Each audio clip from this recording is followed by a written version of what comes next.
Isang sikat na muka mula sa singing competition scene ang di umano ay magpapaalam na sa Kapamilya Network matapos ang matagumpay na stint niya sa Singing Champ franchise na kinagiliwan ng masa. Sa mga huling linggo ng show, napansin ng fans ang kakaibang pagbabago sa schedule at social media activity ng naturang contestant na nagbigay daan sa mga haka-haka na parang eto na ang panahon para tuluyang iwan ang Kapamilya home. Ayon sa mga insider, ang talent ay reportedly nakatanggap ng offer mula sa ibang malaking network na di umano ay may mas mataas na offer sa kanyang career growth at exposure.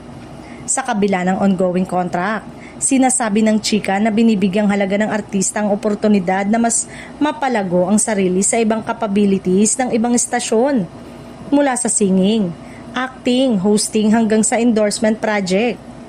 Ang mga konektado sa showbiz ay nagbubulong na may ilang exclusive meeting na naganap sa pagitan ng artista at management ng ibang network na posibleng magresulta sa isang malaking project offer para sa kanya. May mga chismis pa na eto raw ay maaaring maging bahagi ng isang bagong music or variety show na target mag-prime time, kaya't marami raw ang excited na makita ang bagong direksyon ng karir nito.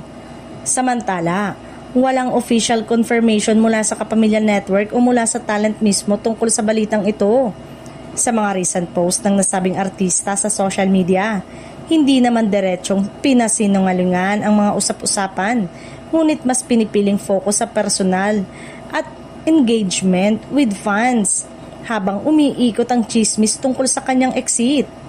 Kung totoo man nalilipat ang singer-host sa ibang istasyon, pakiramdam ng ilang fans ay mag-aalok ito ng fresh start at mas malawak na audience reach para sa kanyang singing at hosting talent. Isang malaking hakbang sa showbiz career na tiyak na pag-uusapan ng buong mundo.